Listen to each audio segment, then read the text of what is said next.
Okay, looks like we're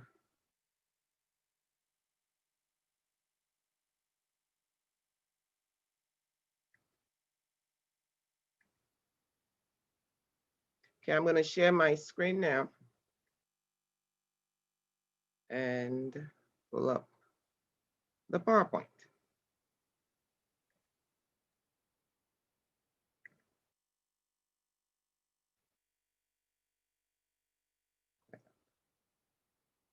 All right.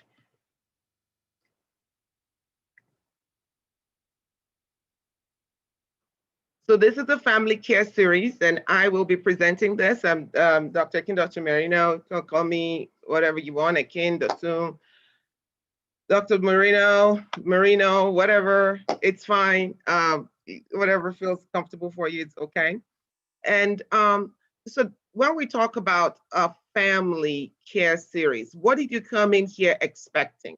So just in your chat, I want you to just type in, what do you think this is going to be about when we talk about family care coaching sessions? What do you think it's going to be about? So type in your chat box. Let me see what your thoughts were coming in here today. All right. Let's see. Yeah, so in your chat box, just type in, let's see. So I see one. See if I can. Okay, family dynamics. Okay. All right, understand. Okay, cool. Understanding family dynamics. You all had the same thoughts. Anybody else? Anybody else? Let me see what your thoughts were. What do you expect from today's session?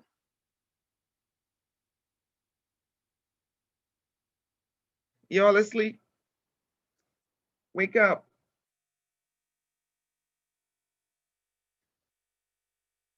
Family well-being. Okay, that's good.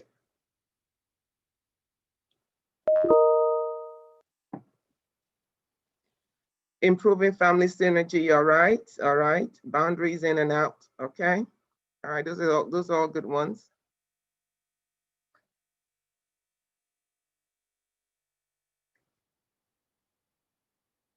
Family caring and watching out for one another. Okay, we're good. Dealing with conflict. All right. Excellent. Excellent. All right. So the rest of you try to type in what your thoughts are about today. And as I continue, there's one person now, let's see what I see this one. Positive parenting. Ooh, ooh, okay, yeah, that I think that's included too. All right. So family care. So let's start. Let's go. So when we talk about family care here at JARS Education Institute, this is what we're talking about. We're talking about family well-being, emotional, psychological, social, and spiritual wellness of the family. So when we're talking about a caring session, we're talking about the wellness of the family. I believe that the family is the institution that determines the rest of our lives. If we can get it right within the family, we'll be okay. So there was a theorist. Those of you who have taken Psych 101 classes or Sociology 101 class, or you've been in one of our courses, you've probably heard me say this. There was a theorist. His name was Watson, and Watson said, give me any type of children from anywhere in the world. It doesn't matter if they're white, black, brown, polka dotted. It doesn't matter if they're rich, poor, or anything. It doesn't matter. That he can turn them into presidents, beggars, thieves, whatever he wants to turn them into, just by changing their environment. It was a behaviorist who believes in the power of environment. And so, and what that means is the home, the family, the home becomes the their system through which we learn everything else in life. We learn to love, we learn to trust, we learn to be, people get abused, people get wounded. It's all within the home. So he was saying that if we can create an environment where people can thrive within that system, then we would create children who are, or adults who are well emotionally, who are well connected socially, spiritually, financially, I mean economically. Because when I believe that your mental well-being is correlated or related to how well you do in life. So the provision of what is needed for the health, welfare, maintenance, and protection of that particular family. That's another way of saying what I've just said. So it is, if you're here because you believe that, you're here because you also believe in this premise that I've just said, that the family is important. And we have to learn to care for the family. Most of us just don't know.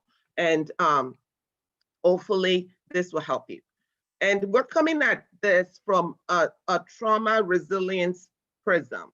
What makes a family resilient? But we cannot talk about resilience without talking about trauma, especially in 2020. This year has been something else, right?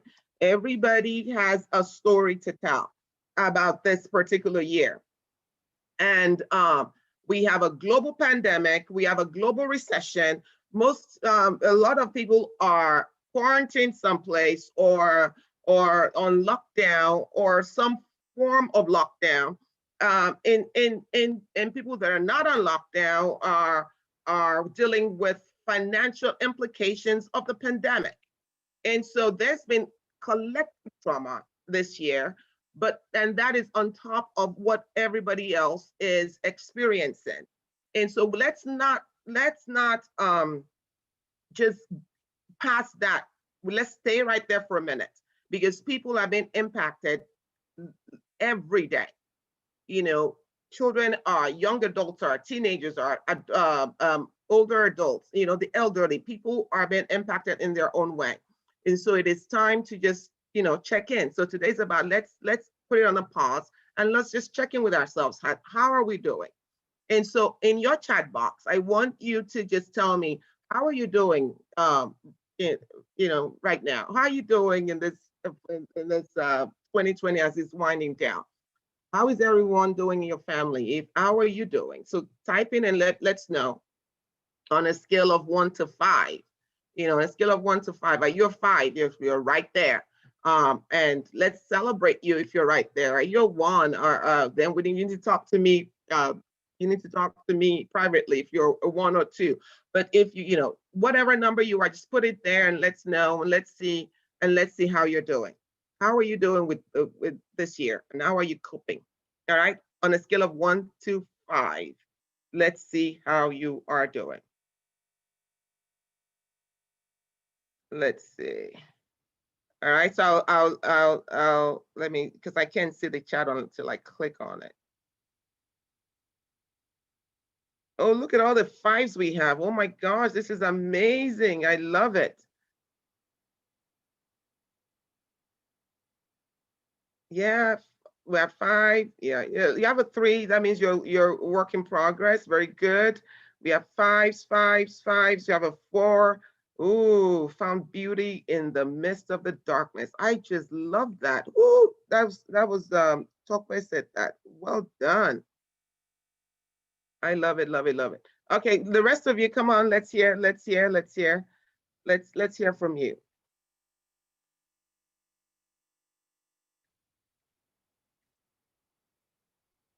There's a 4, yeah. The 4 is good too. 4 is good too. All right. All right. So we'll move on. Keep typing. Let's hear from you. Let's hear from you. All right. So what is trauma?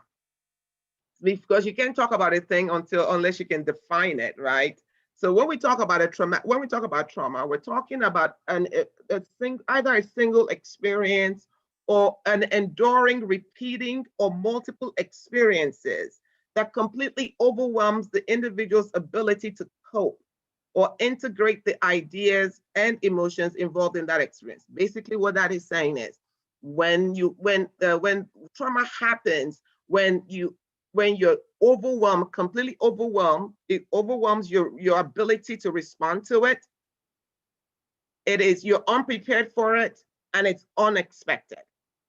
Okay, it's unexpected, you're not prepared for it, and it overwhelms your resources, your ability to respond to it. Okay, and that's when trauma happens. So there are traumatic events in the world. The pandemic is a traumatic event. A hurricane is a traumatic event. Children being kidnapped from school, that's a traumatic event for them. Growing up in a house that is abusive is traumatic. Any kind of abuse. It could be physical, emotional. All those things are traumatic events by themselves. The loss of a job, and in traumatic events, sometimes are not necessarily negative events. It's some systems. A family is a system, and systems resist change. So anytime something happens, anytime something new happens within that system, it impacts the system adversely sometimes. And so, for example, you might have a new baby and you think that's a good thing, but for the sibling, that could be a traumatic event for them because somebody else is taking their place, or they have that perception.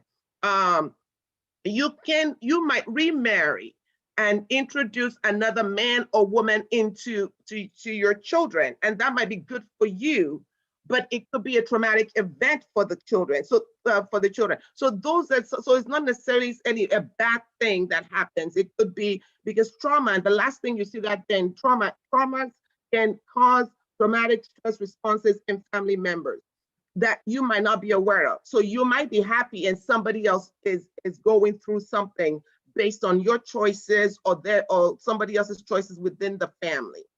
Does that make sense? All right, so let's move on.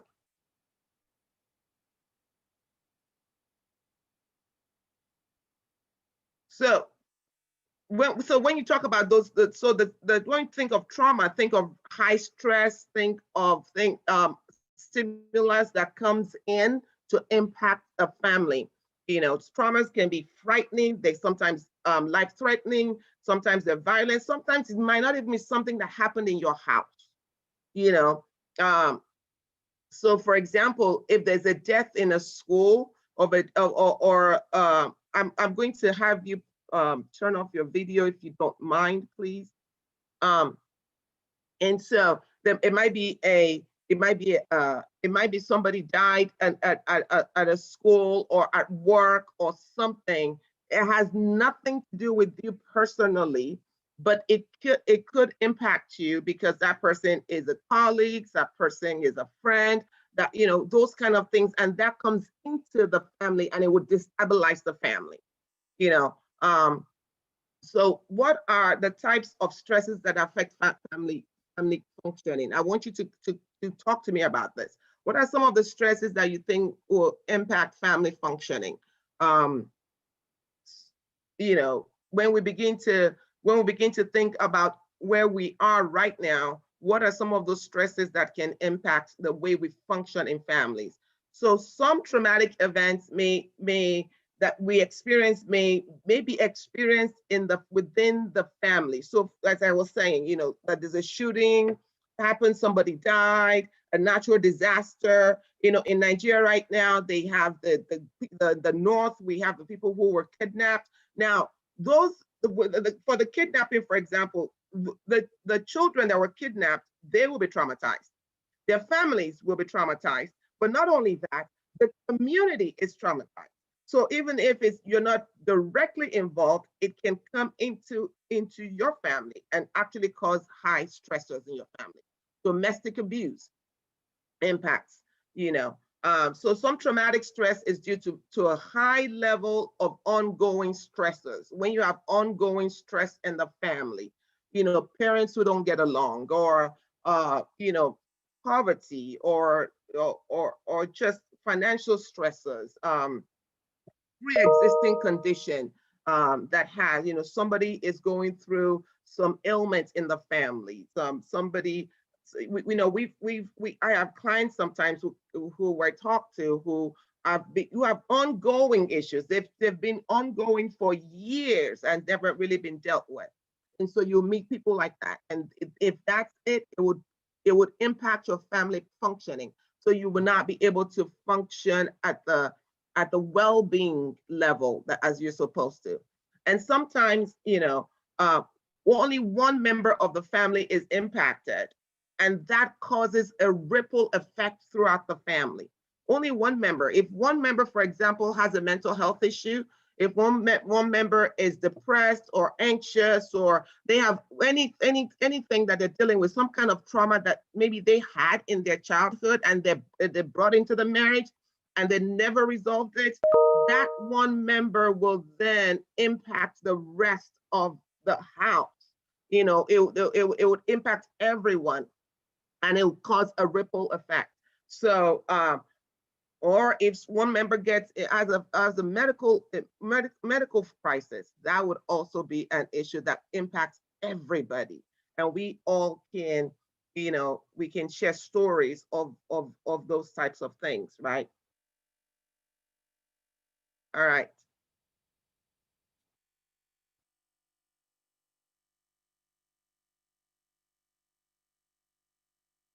Are you with me? Let me see. Are you guys with me? Type, let me see if you're flowing with me. Hello? You're there? Hello, we are together. We're together. Thank you. You were together. Yeah. All right. Hi. So thank you. All right. So when we're talking about how does trauma impact the family? How does it impact the family? What are some of the things that we want to talk about when we're talking about, how this becomes prevalent within our system? Remember, I said the family is a system. All families experience some kind of trauma, and they experience them differently. And some people don't like the word trauma. The word trauma means wound, but that's the literal definition of trauma. It means wound, and you can't avoid it at some point in your life. Everybody goes through it, because especially the only way you would go through it is if you are completely separated from the world. You don't involve yourself in relationships. Then you can just keep yourself by yourself, right? That's the only way. But if you're interacting with and doing life, there would be some kind of wounding at some point. So we have some factors such as the children's age that can impact families. Development, and I'll talk about that later. Families that come together after traumatic experiences can actually strengthen their bonds and hasten the recovery. Families that come together. So when you're going through a stressful situation or a traumatic event in the family, families that come together actually strengthen their bonds. Families that deal with high stress, they can deal with high stress, limited resources, multiple traumas if they come together. And now the issue is, when something like this happens within the home or within a family structure, it has a tendency to do two things. It actually creates what we call an enmeshment, which means it makes you really dysfunctionally close, or it has or separate. People will go into their own silos because the pressure is too much. So people will withdraw from life. They'll withdraw from getting to deal with each other in the home. What we want you to do from this point on is find a way to engage, and I'll talk about that later. Then the second thing I put there is children, adolescent, and adult family members can have mild, moderate, or severe PTSD symptoms. They can have, PTSD pretty much means the after effect of the trauma. And people experience PTSD that might not even show up until they're adults. Some things might happen to them when they're growing up and they don't deal with it. They have their own coping mechanisms. They have their own resiliency. And so they'll be 30 years old, even 40 sometimes, and these things come, they're impacting them, and we have to go back to that time when it happened when they were young, you know. And so people might react to the same thing differently. So one thing might happen in the home, and somebody might feel like, you know, they have no, they're not, you know, they're not reacting adversely at all. Some might have a moderate reaction, and some will be severe. But also, we never know when that would happen. Okay. So others may struggle with continuing trauma-related problems that disrupt the dysfunctioning of the family. And look, so let me just pause here to say, if there is one person in the family who seems to always be the one that has stuff happening to them, you know, it's a tendency for, if your parent or if you are within your own extended family, there's a tendency to say, oh, that person is the problem. We need to fix this person. But in my profession, I'm a family psychologist. One of the things that we say is that the family itself is a system, and people, the members of that system, have roles to play. And we unconsciously assign roles to different people within the family. There's always going to be somebody who is going to be the mediator. There's always going to be somebody who is the one doing everything. There's always going to be something who isn't doing anything. You know, it's all, there's roles that are assigned within this family. And there is also a scapegoat. There is usually a scapegoat in the family. And this is a person who takes in all of the problems and the stressors of the family. It's almost like they take them on and they begin to manifest them. And when they manifest the symptoms, we think that they are the problem. But what they're doing is they are manifesting the problems of the family. So for us, we don't necessarily treat individuals per se. We look at them through a family lens. So if you're sitting in front of me and we're talking, it's not just you represent that entire system. And so when somebody is having all of this, symptoms and they are having problems, it's not just their problem, it's the family's problem. And so when we begin to see it that way, things begin to shift a little bit, because we realize that, wow, the reason they're acting out is because there's something within the system that needs to change. And usually if that thing within the system is adjusted, the symptoms will usually go away. The next thing we want to talk about is extended family relationships. Extended family relationships can offer sustaining resources in the form of family rituals and traditions, emotional support, caregiving. If you are blessed enough to have your extended families in terms of, maybe your brothers, your sisters, they have their grandparents around. If you're blessed enough to have that, those people provide a family support that is not just within the home, that is also outside of the home. And the other thing that is also important is, if you're not cut off from your extended family, you can see patterns across generation.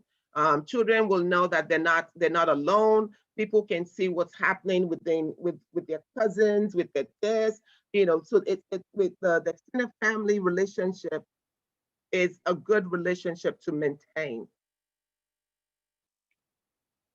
So then you have a parent-child relationship.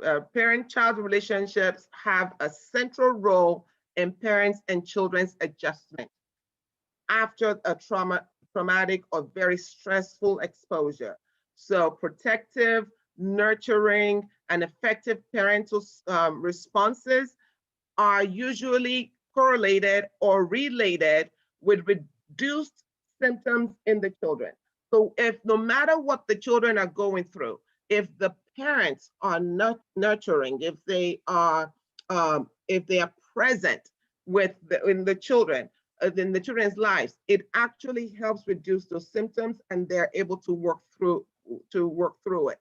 At the same time, If the parental stressors are at a high or they are isolated, then that also has, let's say the parent is not emotionally available for the children. Well, that also adds to the stressor. It adds to the stressor of the children. So one can help reduce the symptoms, and one can help actually increase or even agitate the symptoms that's happening within for the others in the family. I hope that makes sense. And then you have the adult intimate relationship. So the adult intimate relationships can also be a source of strength in ways of coping with all the experiences. So many intimate partners struggle with communication, and they have difficulty expressing their emotions or maintaining intimacy, which sometimes makes the couple in the house, where less available to each other. And what then that does is it increases the risk of separation, divorce, violence, domestic abuse, all of those things. So the people will say we're staying for the kids. You're not staying for the kids if in the house there is that is very traumatic. People, there's not a peaceful house to live in. There's all of those things are happening within the house. It's either we try to solve that, or give the children some peace so that they don't grow up in a place that is a battlefield. You actually do more damage that way. And sibling relationships. Sibling relationships are very powerful if they are close and supportive. They can actually help each other get through through life. This year my last child was graduating high school and going into college, but this is the year where there was no prom, there was no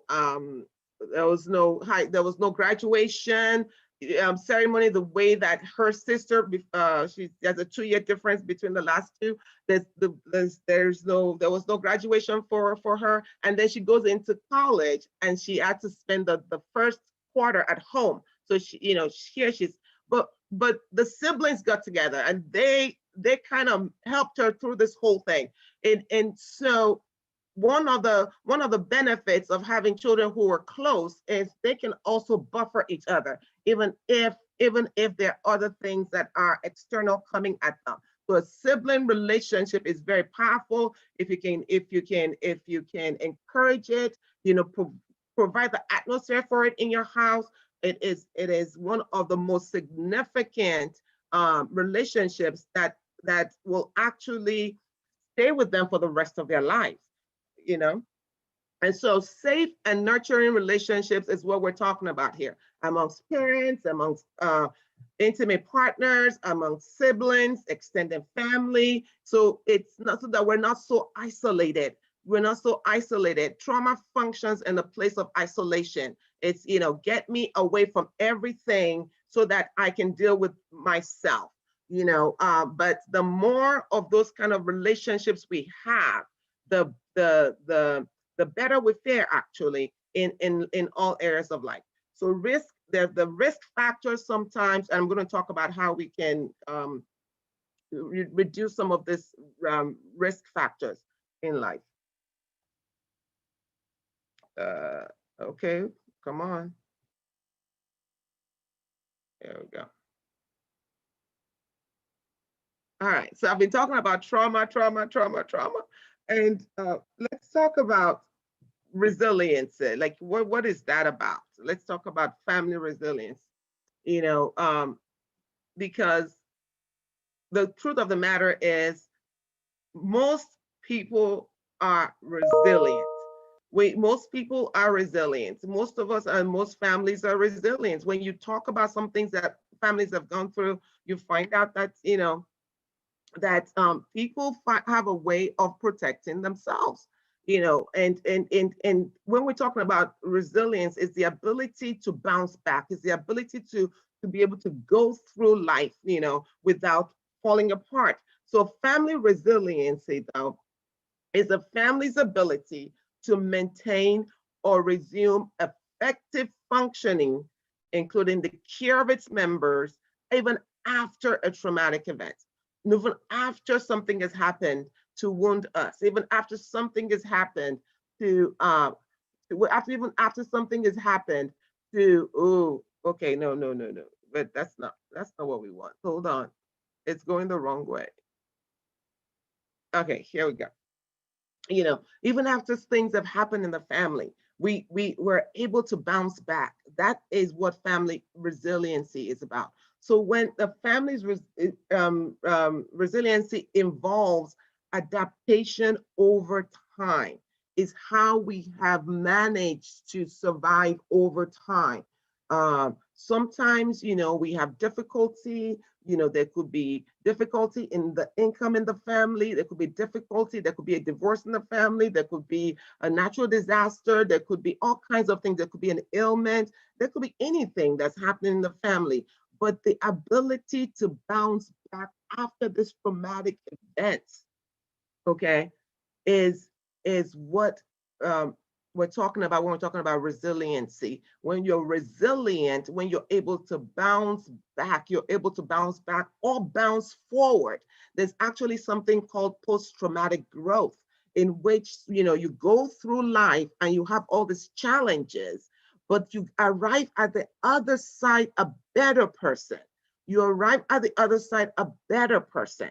A better person in terms of the way your paradigm shift, the way you see life. You take the mess that has happened and you turn that into something great. You turn that into something good, into something beneficial. That's called what we call post-traumatic growth. So imagine the mother whose child was killed by a drunk driver.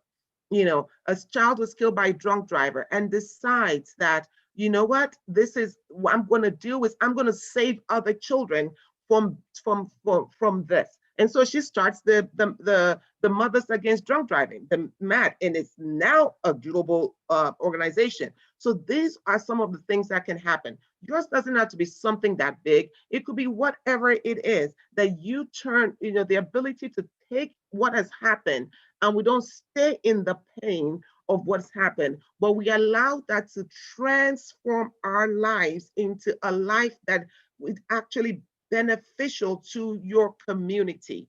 That's what we want. So it's not just the resiliency of bouncing back, it's the resiliency of bouncing forward that we want to engage in with our families. So what are some of the factors that contribute to family resiliency? Well, the challenges from the current stressors. So when you have a current stressor in your house, and remember what trauma is, is a lack of resources to deal with incoming stimuli. So it's coming, something is coming at you, but you just don't have the wherewithal to handle it. First of all, you're unprepared for it. It overwhelms you. And so your flight or flight response system is activated. However, if you are able to deal with the stressor that's coming, or find the resources to deal with whatever issue it is, well, then you develop the tools to handle the next one, because you've gone through it before. You develop the tools to handle the next one and the next one, because if you're going to live this life, there's always going to be something. Okay. So the levels of pre-existing stress and daily hassles in your life, we want to try to de-escalate as much as possible. De-escalate as much as possible. I always say, do you want to be right, or do you want to have peace? Do you want to be right, or do you want to have peace? You have to choose one. And sometimes just defending yourself in the family and always having to be right, or within your relationships, always having to be right, is not really that important in the grand scheme of things. As long as you are responding from the best of yourself and not the worst of yourself. The worst of ourselves is where is where all of the pain is where the worst of yourself is if you're just if you're isolating, your worst of yourself is if you're vengeful. The worst of yourself is if you are vindictive. The worst of yourself is all of these things of trying to just me, myself, and I. And sometimes that's all you can do. That's all you can do because you're in such pain. So that's what you can do. But don't stay there. You want to react from the best of yourself. So no matter what the pre-existing stressors are and the hassles are of the day, you don't take it out on people who are closest to you. Because people who are close to us are the ones that get the brunt of our pain. They're the ones who get the brunt of everything that we do. Because you can be fine with everybody else, but when the person who is close to you is there, you can just unload on them. You've had a bad day at work, you can unload on them. You have this because there is no filter. You're able to do that. So be careful not to cause more wounding within the family just because you want to feel better temporarily. So family coping skills. How do you cope with skills with stress? How do you cope in your family with stress? Do you talk about things or nobody talks about anything? Just because you don't talk about something doesn't mean that it goes away. It's still there. So it is better to talk about it, resolve it, and so you can move on, and then not to. So communication is vital. Having a plan is vital. Like things are not just haphazard. Or we just wait and see what happens. Well, some children might not function very well under that. So, and some adults might not either. So it is important for you to find your family coping mechanisms. If you're going through a divorce, for example, or if you're divorced, or if you're going through a separation, there are things where you don't just let the kids be. There's conversations that have to be had because it's important for them to hear from you. It's important for them to know what's going on, no matter how young or old they are. The other thing is if something new happens within the family, anything, it could be you got a new job, it could be you got a new house, it could be you got whatever, you just got remarried, it could be something, anything. It doesn't matter if you think it's positive or negative. It's very important to have those conversations within the family. That then because you need a coping strategy as a family. And how are you able to there's some families, we call them close families because it's always me, myself, and I. They don't want to talk to anybody else. They don't want to bring anything into the family. They don't want to bring anybody else into the family. They don't want anyone to know their secrets. They don't want anyone to come in. Those closed systems are dysfunctional systems. Closed systems are dysfunctional systems because there is not one family that has everything within them. You have to be open to outside influence. You have to be open to bring in the resources that you need. So maybe your teenager is struggling, they're struggling, or your young adult is struggling. You know that, maybe they're a little bit depressed, maybe they're a little bit anxious about this or whatever, and you've talked and you know that there's something going on. You have to get help for them. So getting help is what open families will do. They would reach outside of themselves to bring into the family the help that is needed, if that makes sense. Okay. And I won't spend too long on this one.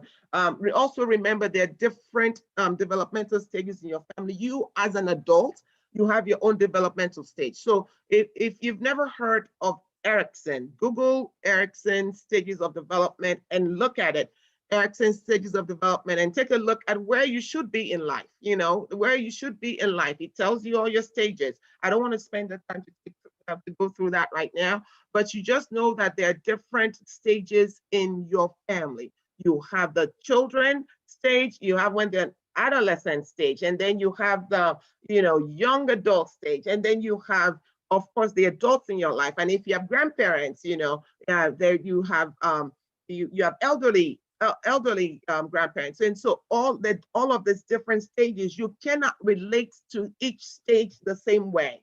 So as your children grow, the relationship should also kind of morph a little bit. You have to understand that You can't smother them the way you used to. I mean, what I mean by that is like you know, literally, you can't sit in their room 24/7 with them. You know, they do have friends. They do have a life now that they want to go. They want to engage in. So it's important to let them do that. I also always say, having said that, I also would also like to encourage you, if you have teenagers, don't abandon them. And I mean that, don't just leave them alone, because they say they want to be left alone, but they also need your help, because remember what's going on in the teenage brain is it's that the cognitive brain is getting developed and the emotional brain is the most active. So it's important to understand that they need our encouragement, they need us, they need our advice, they need our wisdom, and so don't just let them be. All right. So there's a difference between an individual resiliency and family resilience. So individual resilience is the ability of the child or the adult to recover from and show effective adaptation following traumatic events or an accumulation of adverse circumstances. That's an individual. The ability to bounce back, that's you. Individual resilience. But the family resilience involves maintaining the well-being of the family in four basic areas. Membership. How can we keep the family intact? How can we keep us cohesive? How can we keep us well? Okay. Educating and nurturing the young. Can we nurture these children? Can we educate them? Education is not just sending them to school, and that's another webinar. Educating and nurturing the younger, taking care of vulnerable members in the family, if somebody's sick, if somebody's frail, and then providing economic support. Can we do those things? Those are the factors of a resilient family. Okay, so some of the things that we want to talk about now is, let's dig deeper into these areas that I just highlighted. Families that are resilient tend to share these four characteristics. They have beliefs and attitudes that facilitate coping. They do their best to maintain routines and rituals, but with flexibility. And I'm going to talk about this in details. They use effective communication about both information and feelings, and they show adaptive problem solving. So let's look at the beliefs and attitudes. When we talk about beliefs, and I'm looking at my time here, let's talk about beliefs and attitudes. So families are more likely to be resilient when their approach to situations include the following. Number one, you view crisis as shared experiences within the family. So if something is happening, we all share in it. Okay, so family members support each other and look out for the needs of all the people within the family. So if there's an issue with one person, then we pay attention to that person. So there's a shared experience in that family. If they accept that distress and or difficulties are understandable under stressful circumstances. So if a family environment should be a place where somebody is allowed to fail. They're allowed to fail. They're allowed not to be perfect. They're allowed to have a time where things are not going okay with them. So accepting that distress and difficulty are understandable under stressful condition. We should be allowed to fail within the family, because it's when you fail, you learn how to rise again. So these are important. Possessing hope that is realistic. The family mandates that, or mandates that the family system mandates that it bounces back, that it's resilient. And one of the things that anchors that is hope. So we hope for a desired outcome that is also possible, but sometimes I remember I remember when my stepmom died, which is who was pretty close to me, and it was really traumatic for us, our family, because she stayed in my house. It was quite traumatic, and even though she died here in the house, she died in the house. I couldn't get it. I just thought she was still going to wake up. So before we called her, the 911. We sat. I just sat there thinking she was still going to get up, you know. But people around me kept saying, "Okay, come on, okay, mom, get up, get, come away." So they kind of rallied around that and allowed me to experience that in a different way.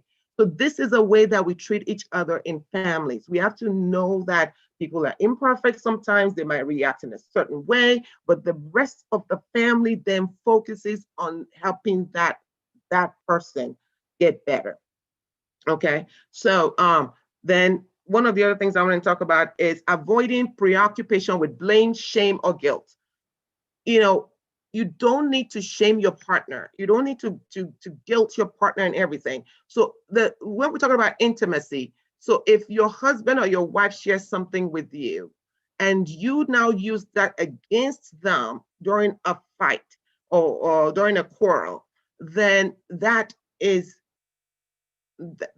that is everything. That is it's very wounding, and it should not happen.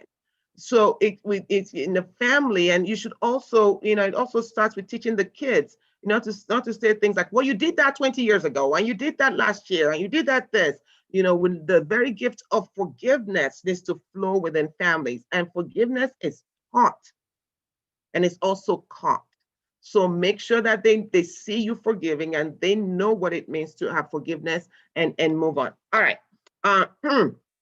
No, the second one is they do your best to maintain routines and rituals. Rituals are very important. Routines are very important in families. So routines, for example, it could be, what you do, just how you do life, bedtime rituals. What do you do on Saturdays? Do you have what are your routines in your house? Everyone should have a routine, because it allows the system to function effectively. Okay. A place to put this, a place to do that. If there's a chaos, when you go into a home and it's all messed up, and everything is everywhere, it is a direct correlation to the state of your mind. Okay, it's a direct correlation to the state of your mind. The opposite can also be true. If everything is so perfect that it looks as if nobody lives there, that is also is a reflection of a state of your mind. But I'm not going to unpack that today, so let's move on. Um, so rituals, so routines and rituals. So rituals are also good. That's why, things like, holidays, how do you exchange gifts? How do you do birthdays? All of those things are important. What are some of the songs that you have that you sing? That they're prayer rituals. If for Christian, what does that look like? If you're Muslim, what does that look like in your family? What are your rituals as a family? Is God the center of your family? Because spiritual well-being is also part of family resiliency. What I think I've also found, though, is some people would use religion or spirituality to cover their uh, mental, emotional, psychological issues. And so somebody who is traumatized sometimes can start praying and fasting a lot to get rid of that. And it can help to a certain extent, but you still have to deal with those things in your life. So one of the examples I give, it's in the scripture. There's a story of a man called a prophet called Elijah. And Elijah had gone through all kinds of things. So this time he is running away. He is wanting to die. It just, if we were to diagnose him, we would call him he said he had major depression disorder. You know, he was wanted to die and everything. And the Lord showed up and to him and started talking to him. And one of the things, if you can please mute yourself, please, for me. I'm hearing some sound. You know, and the Lord told him, well, let's stop for what the Lord did not tell him. Then when God showed up to Elijah, this man that wants to die is having suicidal thoughts, is very depressed. One thing the Lord did not tell him is pray. And the Lord did not tell him to fast. And the Lord did not tell him to actually do anything spiritual, like we would call spiritual. The Lord told him to eat. You know, check your nutrition. Feed yourself. So there are some things that prayer is fine, and we should pray, and I believe in it. But you also should find the resources that could help you emotionally, psychologically as a family. All right. All right. So what are some of the family roles? How do you have roles in your family? I've talked about this. Make sure that the person who is scapegoating is the person who seems to be the most sensitive in the family. You have to pay attention to that one, because that's the one who is showing you what's going on adversely in your family. Okay. So you know, we're going to talk about effective communication. I think I've talked about that. Resilient families share information. You share information. Know that and write that down. Resilient families share information, no matter what. You know, explain things, give accurate information, give them the way they can understand them, and give it again and again and again until it's clear. Make sure the worst thing for children is not to know. So, so let them know, explain to them what's going on. Explain to them what's going on. Explain and explain and explain until they get it. And so you save those children from being traumatized. Because in trauma, we have something called the big T's, like we've talked about today. And then there's the little T's. The little T's are basically little things that come to traumatize that you might not even be aware of, but they create the same effect. All right. And so resilient families allow expression of range of emotions. The range of emotions. They're able to show ranges of emotions, and that's okay. Joy, sadness, anger, you know, disappointment. All of these things are happening in the family, and they're okay. It's a way to model to the younger generation that you can be mad and you can make up. You can, you can have joy one day, and you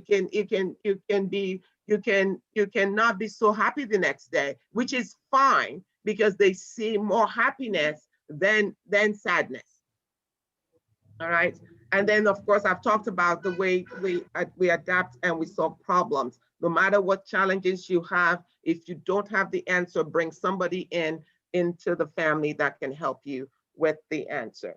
So if you have questions, make sure you write them down. I'm about to round this thing up, and I'm going to have you please type in your questions. If you have them, let me round up a little bit, or comments. You don't have to do just questions and comments.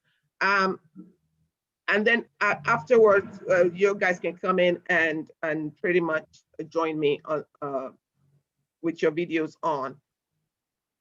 So let me run through this. I can even send you the PowerPoint if you're interested. Know that at the time of major crisis and immediately afterwards, families find that what is important, they find what is important, and they focus on survival and supporting each other. You always find out what is important during the time of crisis. Always find out. You continue to hope. You continue to cope.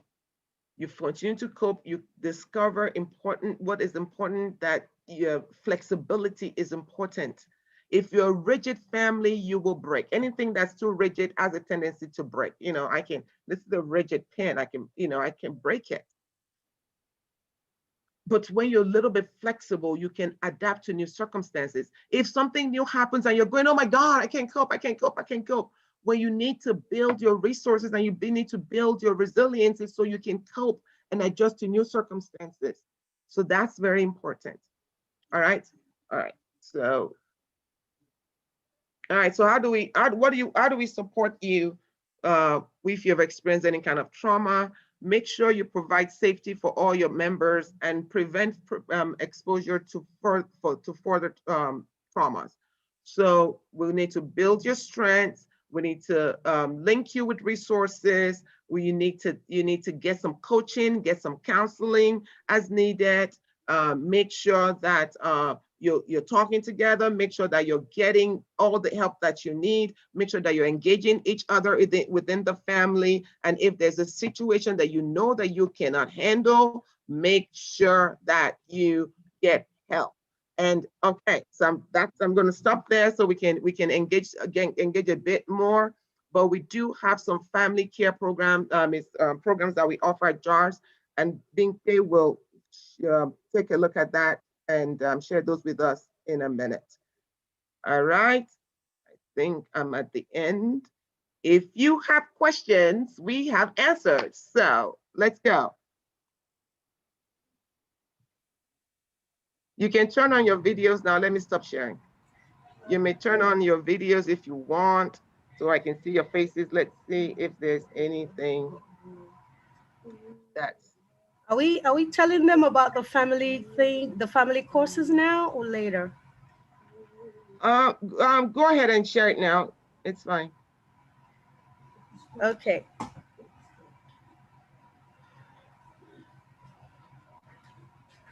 I'm just reading the comments.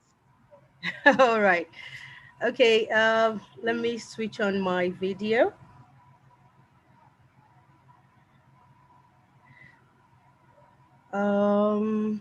Oh wow, there's a question. Okay. Go ahead and do that. Should I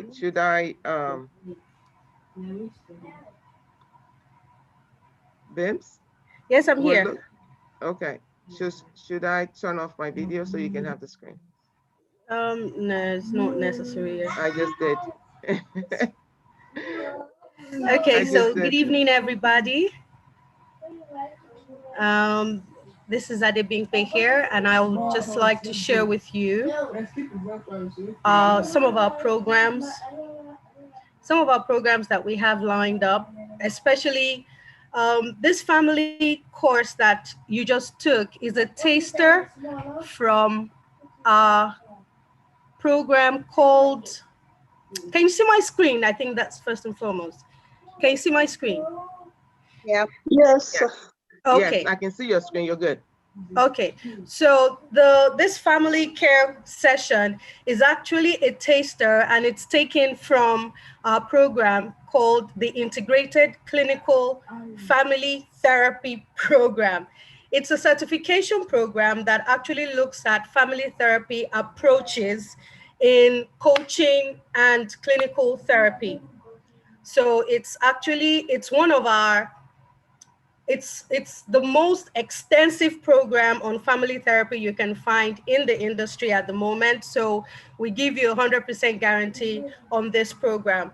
Part of the benefits or the learning outcomes that you will get here is how to utilize assessments that you would introduce. Of course, you have different kind of assessment. You have the ACEs assessments and assessments like that. You will learn how to utilize that. You would learn how to formulate and apply treatment strategies. You would learn how to understand curative factors that have to do with your therapy, as it were. You would learn to know how to decide on the interventions to use, which is really, really, really very important when you're dealing with therapy where families are concerned. Know how to utilize and decide on the interventions. So much benefits from this course.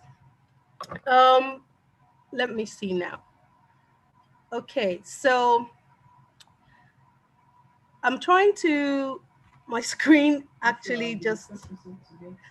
Okay, so if you want to learn a bit more about the program, please log on to this bit.ly. You don't need to put all the things at the end. So all you need to do is to just go to bit.ly Family Therapy Program. You go put that in your browser and you would have all the information that you need to have about the program. The program actually opens in January 28th. Lectures start in February.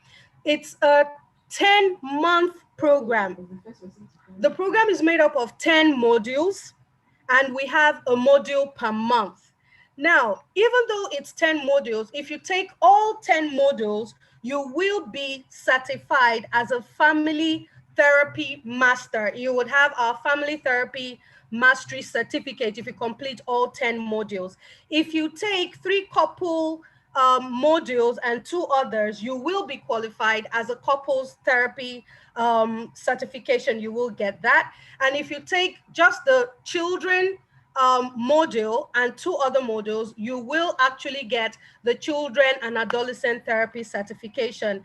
And those are really wonderful certifications. But for those who are like, okay, no, I don't really want that. This is not, no, that's not what I want. You can take the courses a la carte to improve your learning and add even to the knowledge that you have.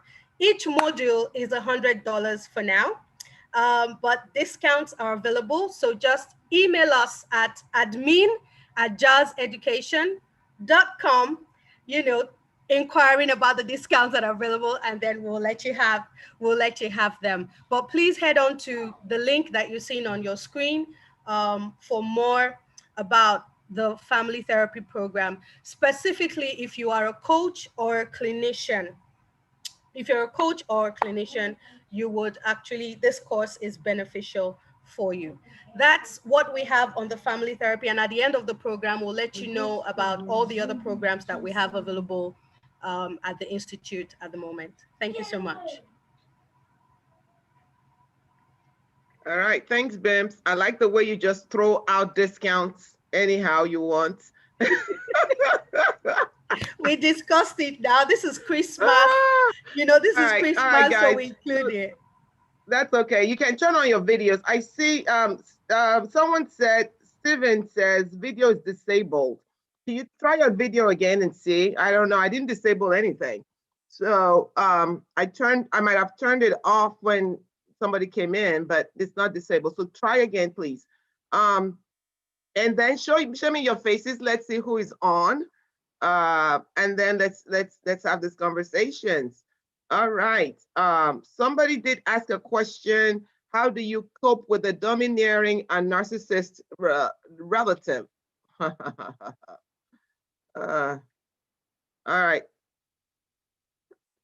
Hello. Hi, Winifred. How are you? Hi, actually, that's my brother, Steven. That's my older brother. Oh, Steven, tell him to come back, and I need to see some male faces too. Ify, how are you? Shayi, how you doing? Juliet, how are you? Martin, Deborah, Martin. I can't really see your face. I don't know what's going on with that. Hi, Tom. Talk about Amosi. Do I know? Have we met somewhere? Not sure. Maybe in the spirit, but not physically. He said maybe in the spirit. Oh, we need to stop recording now. We don't want anybody to. Okay, so we're gonna stop recording. But you're still live on YouTube. Do you want to still be live on YouTube for this conversation? You can end that too, please. All right. So, hi, Stick Chat. How are you? How's Ghana? You're okay over there. All right. So that was that question. Something about somebody said good presentation. Thank you. Something about how do you cope with someone who is where's that question again? How do you cope with a narcissistic family member? Is that what it is? Well, if you might be married to a narcissist, or you could have, or I'm assuming you're talking about. Are you talking about someone that you're in relationship with within the home? I am not. Okay, so hold on, Being Fair. That Being Fair is asking me to make her. Where are you, Bims? I'll make you co-host. All right. Yeah. So sometimes or a parent. Okay, a parent. So there is a good book out there I want you to buy. It's how to it literally, I think it says how to what should I do with a narcissistic partner. It's something like that. It's narcissist.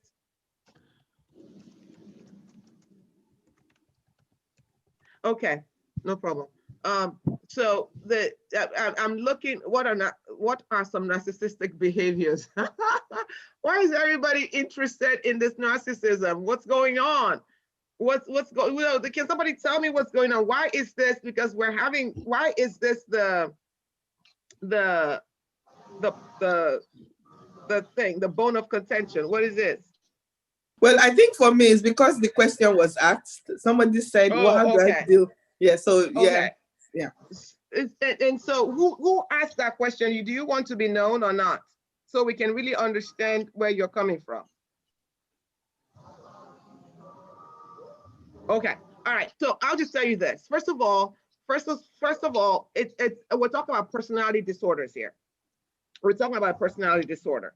And a narcissist is somebody who is into themselves. Okay. A narcissist is somebody who has been, usually people with, and I don't even really want to talk about narcissists as by itself, because when you're talking about personality disorders, you're talking about a class of mental illness that is not usually divided the way we do it in our day-to-day talks. So, but when somebody is a narcissist is somebody whose world revolves around themselves, who is somebody probably who's been damaged before. A narcissist is somebody that could be socially acceptable. They can talk a good talk and still wound you. You know, a narcissist is somebody who they make good leaders. You know, they make good leaders. They're able to get people to do what they want, and still one hand pulling you in and injuring you, and not knowing that or not even paying attention to the injury that they've caused you, because they just keep living a whole string of damage along the way. So God help you if somebody like that is your pastor, or if somebody like that is your boss at work, or if somebody like that is your relative or your parent, because they will just keep doing life and not knowing, you know, that all these people are getting wounded as they go. So somebody raised their hand. Go ahead. If you raise your hand, go ahead.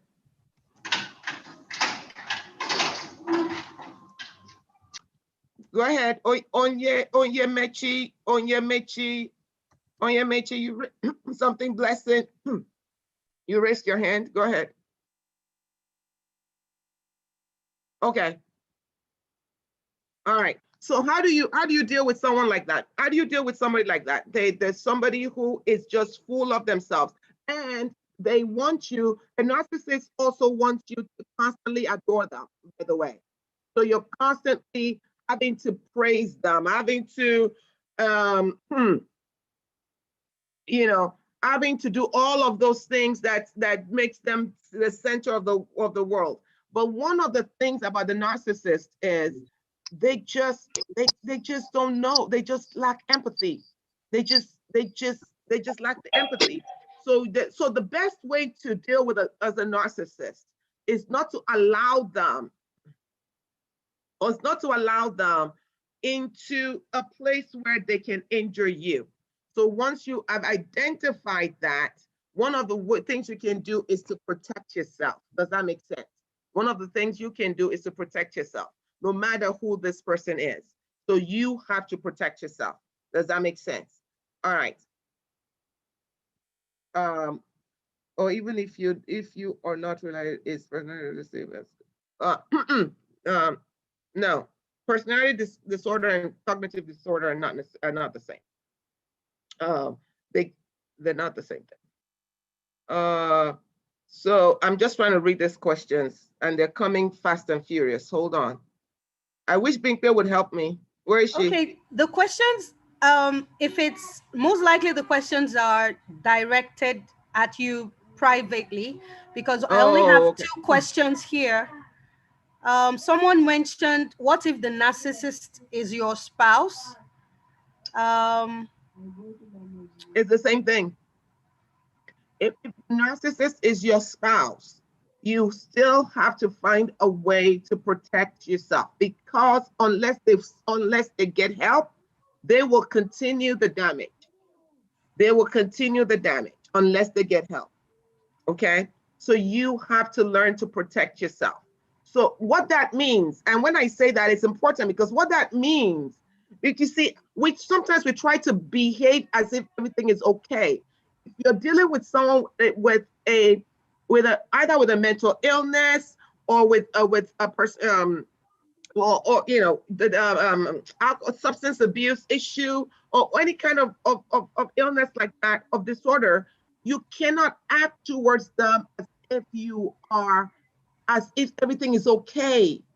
So for example, you cannot go to a narcissist if they're married to them and say, oh, you did not appreciate me for cooking for you yesterday. I don't know, or whatever. You didn't appreciate the all the stuff that I did for you. You didn't appreciate. They cannot appreciate it. There's no point asking that. You understand what I mean? So you have to put things in context. Once you know who somebody is, stop acting as if everything is okay when everything isn't. So you have to rearrange your life to cope with the reality of your life within the home. As long as you're not being physically abused or all kind of abuse, and you think you can cope, okay, but if you're being any kind of abuse, get out of there. Okay, so there's this other question. Well, it's not a question, but a statement, but I'm thinking it's a question, really. It says, when your spouse is your source of trauma and you can't be away from him, but you feel extreme relief when he's not around, you know, and trauma is not physical like domestic violence. I'm thinking this person is trying to find out what to do. You know, it's not protect yourself. Okay, all right. You have to protect yourself. This is the same thing I've just talked about. You have to protect yourself, because if there is no choice, if you've made a choice, I tell women this all, I don't know if that's from a woman or from a guy, it doesn't, but I tell women this all the time. If you have to make a choice, if the choice is to stay, then you would have to live life a little bit differently. You cannot act in that marriage as if everything is okay. So if somebody is continuously wounding me in any way, remember the word trauma itself means wound. So here's what I'm going to ask you. If all of you imagine that you have a wound, an open wound. Are you with me? Everybody with me? Say yes. Uh-huh. Yes, so imagine you have an open wound, but you kind of have them all over you. You know, just think about it. You have this wound. It doesn't have to be a whole bunch. Maybe you just even have one. It's fine. Okay. And then you go out to play. Now this one you have to talk back to me, guys. So you now go outside to hang out with your friends, and that wound is just there. What can happen? You can get bruised again. Answers. Infection. Infection. What else? Pain to 100%. Pain. Very good. Anybody else? Someone could mistakenly hit you on the wound. Mistakenly. You start bleeding again. Mm-hmm. You can eventually lose that part of your body if the infection is not healed. Oof. It gets worse, right? Thank you, guys. Yeah. Thank you, ladies and gentlemen. Now, here is it. Trauma itself, somebody said more wounds. The very definition of trauma is wound. Trauma means wound.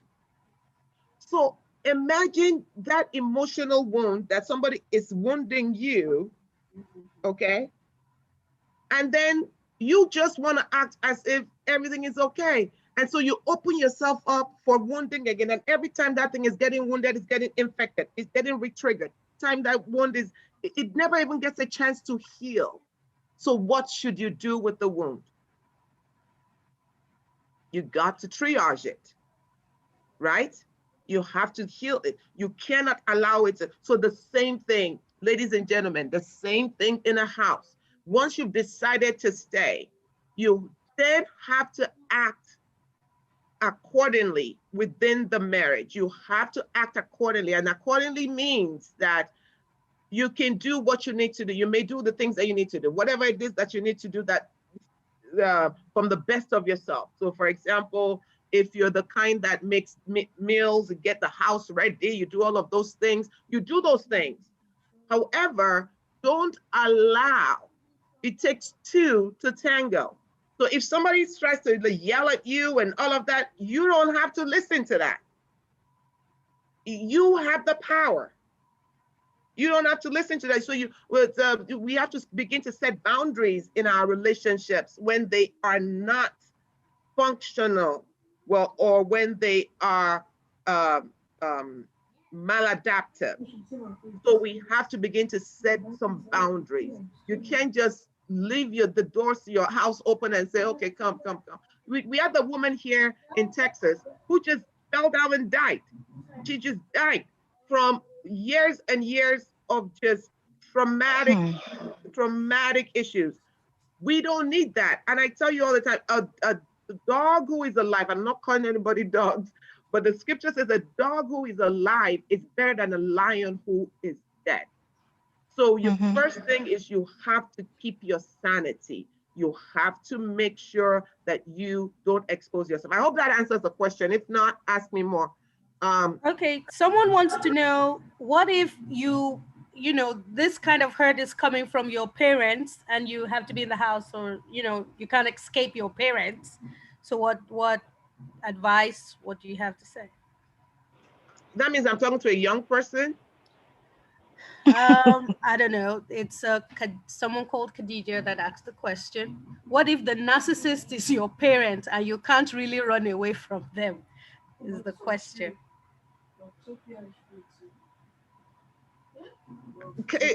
Whoever asked that question, I'm going to need clarity. Are you a teenager? Are you living in the home? We live together. The person lives together with the parent. Yeah, but I need to know the age of this person, because that's important to the answer. 24. Oh, I see. So my advice to the 24-year-old is this. My advice to the 24-year-old is this. Hopefully you're getting your life together. And get help, because if you've lived in a house with a narcissistic parent, trust me, these things has also impacted you. So get some coaching, get some counseling for yourself, and hopefully you're getting your life together so that you're no longer going to be there, you're no longer going to be there in a few years, or and also it's you have to be very careful when we label people, unless your parent has been diagnosed with that, because sometimes we throw these labels around that might not really be it. So you should be careful about that and know that. But the first advice I'll give to the 24-year-old is get some help. Get help. Call us. We'll help you. Okay, so what's the next one? Let me see if I can find this. Let me go look.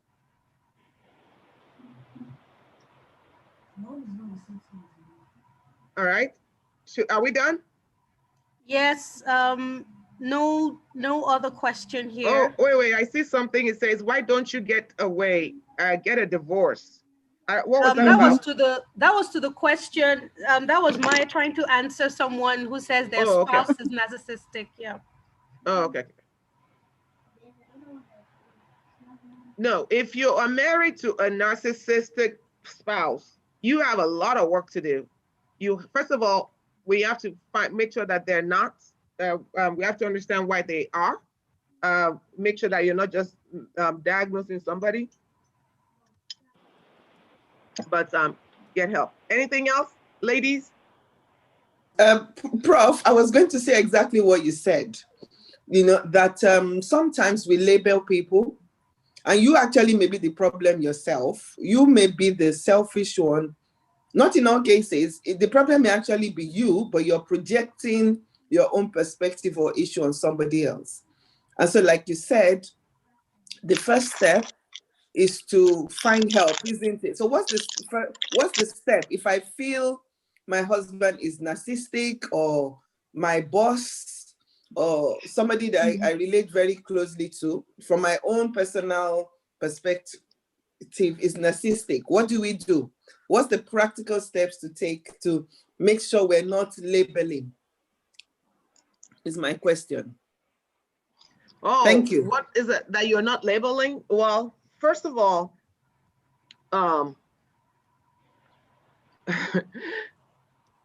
the behaviors of a narcissist are pretty obvious, right? They're very obvious, and they have to have manifested this behavior for a duration of time, right? So we're talking about exaggerated sense of self-importance, excessive need for admiration, superficiality, exploitation. They exploit the relationship. The lack of empathy is big. Identity disturbance, difficulty with attachment. They can't really attach to anybody. Chronic feelings of emptiness and boredom. And they are vulnerable to life transitions. If anything changes, they get all messed up. So these are some of the behaviors of a narcissist. However, the problem is a narcissist is not going, most probably will not come in to a counselor's office to be helped. It has to have been that they have most of the ways where they would come in is if they have other issues that have happened that has rendered them maybe incapable of functioning. And so they'll probably go to therapy, or they go to counseling. Now, but a narcissist also will manifest in other behaviors. They can become very abusive. They can become very abusive. Whether verbally, physically, emotionally, they will do something to injure you. And so once that happens, I think Abby, you were asking how do we respond? I don't know how many. The best response to a narcissist is not to be open to their. Is not to be open to. It's not to embrace their narcissism. That's the best response to a narcissist. To make sure that you're not in their presence enough to get wounded, because you will get wounded if they cannot help it. And how can you help them? Well, I guess you could pray for them. You could encourage them to go into counseling if you can. You could avoid. Avoidance is the best solution. I'm trying to figure out a way to say this gently to all of you. If this person is really narcissistic, if they're really a narcissist, you do not belong in their presence. You do not want to be in their presence, especially, or if you have to live with them, know that they're narcissists, and deal with them accordingly. So don't expect too much. If you're a husband or a wife, don't think that he's going to come and start telling you all this goodness and he's going to empathize with you. He or she's not going to do that. So don't expect it. If you are a friend, don't expect that from them. So it's just bring your expectation down to the level of the disorder. That's the best thing you can do. You bring your level of expectations down to the level of the disorder. So that way you're not necessarily getting injured at all times. Does that make sense? No, it is not the same as ADHD. Oh, absolutely not. No. ADHD is attention deficit disorder with hyperactivity. And sometimes you can even, that can be taken care of just by having structure in the house, having a system that works. And people sometimes actually outgrow it as they age, but sometimes they don't. And so if you have ADHD or ADD, it's just knowing who you are. It's just meaning that your attention span is, you can focus on one thing for too long. So you just have to learn how to manage that. If somebody has an adult ADHD, for example, a 9-to-5 job might not work for them. They need something that's a little bit more flexible. So it is not the same at all. ADHD and narcissistic disorder. Narcissistic is a personality disorder. Okay, so it's not the same. All right, I think I'm going to end that. If there's anything else, are we good? I had a question for you. Pastor Abby, did I answer your question? Yes, you did, Prof. Thank you. Yep. Thank you. Winifred is raising her hand. She's been raising her hand for a while. Maybe we hear what she has to say. Hey, Winnie, I'm sorry. Go ahead. Hi. Where are you? I'm right here. Yeah, I know I've been to your other course and really wanted to you to explain the impact of trauma on the brain, the health of the brain. Because you have a few questions coming up about narcissistic behavior, about domestic violence, and I really kind of wanted you to just touch briefly about, what does trauma do to the configuration of the brain? How does it affect one's mental and emotional health? Oh my gosh. Just Winifred, they should enroll for Trauma 101. No, just briefly, just very high level. There are trauma impacts the different parts of the brain, actually. But one of the things, it actually, there are parts of the brain that are reshaped by trauma. There are parts of the brain that are activated by trauma that keeps on them pouring cortisol in your body. There's we have the issues of the prefrontal cortex, the hypothalamus. A lot of things are going on in your brain at this time. The hippocampus. There's a whole bunch of things that's going on in your brain right now. Winifred brought a question that I will not be able to really answer on this thing because I have another conference in exactly a few minutes in the UK. But if you're interested in that, please register for our trauma class, which will go into the neuroscience of trauma, and we can really deal with that there. So sorry, Winnie, that's the best I can do right now. But I hope that you guys that are interested in it, if you're having all these questions, register for our trauma class. All of you that are talking about this narcissism, all of these courses, all of this domestic violence, register for our trauma class, please. And we'll see you next time. All right. So I have to go. There's a session going on right now. There is that's it. My next session is on trauma. Join me there, and I will be able to go into details about this. I don't even know. I don't have the link. Well, look for it somewhere. It's on my Facebook page. Bye, ladies. Bye, gentlemen. I will see you guys later. Oh, thank you. They said visit jarseducation.table.com for our courses. See, that's why she's our Bye, P-Dots. Bye, guys. Your trauma. Bye, baby. everyone. Thank you for coming. I'll send the link to this event, and then the link to all the programs that you could take advantage of. I'll send it to you before tomorrow. Yeah. Merry Christmas, Thank everyone. you. Bye. Yes, Merry Merry Christmas, Christmas. everybody. Bye-bye. Bye.